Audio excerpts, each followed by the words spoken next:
For Crema Media's Polity, I'm Sane Dhlamini. Researcher and analyst Professor Raymond Suttner joins me to discuss claiming liberation legacies. Welcome, Professor. Thank you.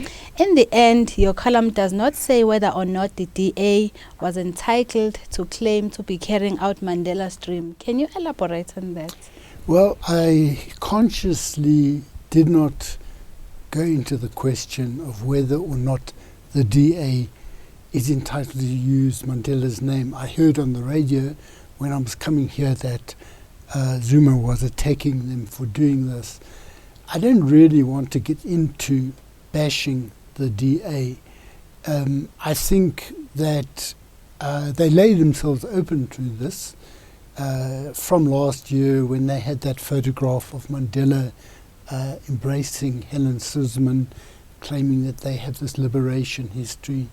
I think that it is something that is provocative, and many people would produce evidence about the history of the DA which might question this. But that was not why I wrote the column. I just happened to see this, that they had this new poster, and then I thought about it. And it's interesting to consider one's reactions to this, because personally I would have been very, very angry a few years ago.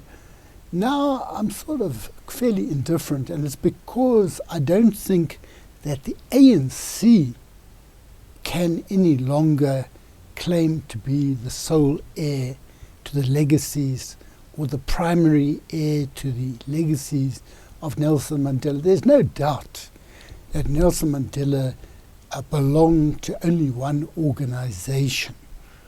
But almost 3 years after the death of Nelson Mandela, we have to ask ourselves whether the ANC of today is operating within the image of Nelson Mandela. And that was what I was trying to examine. ANC which is engaged in incredibly violent fights over positions leading to deaths, some 12 people or so, 50 councillors who are former ANC people standing against other ANC people, where the ideas of liberation, the ideas of freedom that Nelson Mandela stood for are not any longer with what one primarily identifies the ANC today.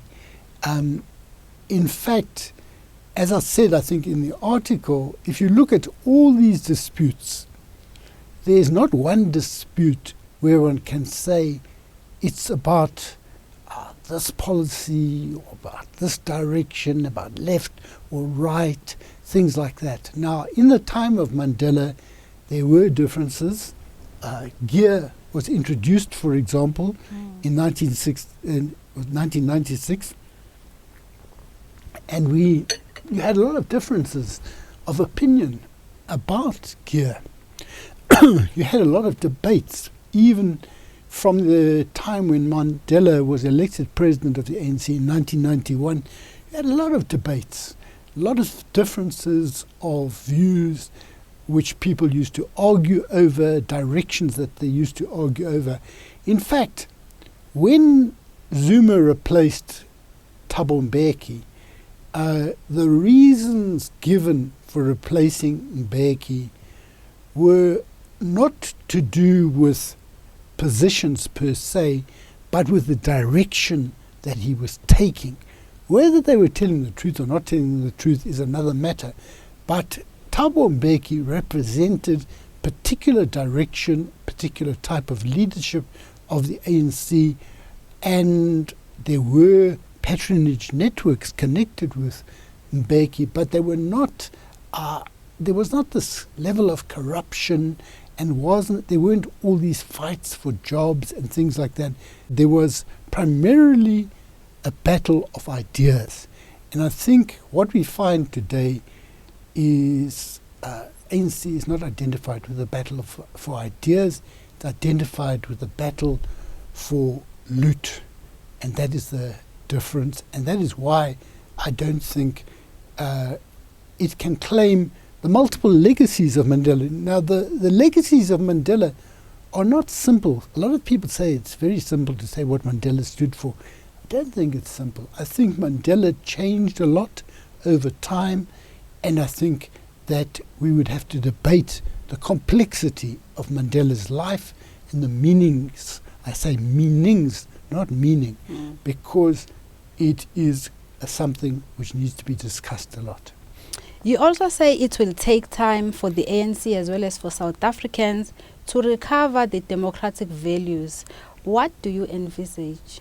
Yeah, I say I'm not sure that the ANC will necessarily lead in recovering these values, although I don't want to predict what the future of the ANC may be. But I think that when you have a situation where for 5, 6, 7 years or whatever it is, there has been very little debate, we have to ask ourselves, how do we rekindle debate? And I think you do have debate in South Africa, but the problem is that you may have it in universities, or you may have it in some unions, you may have it in some branches of the ANC, but all of them are separated from one another.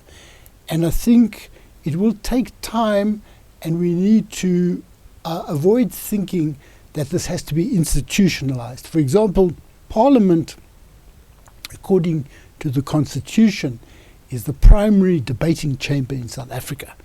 But Parliament is really a lawmaking body, and when it debates, it's very formalized. You have a list of speakers, and you have to speak in that order.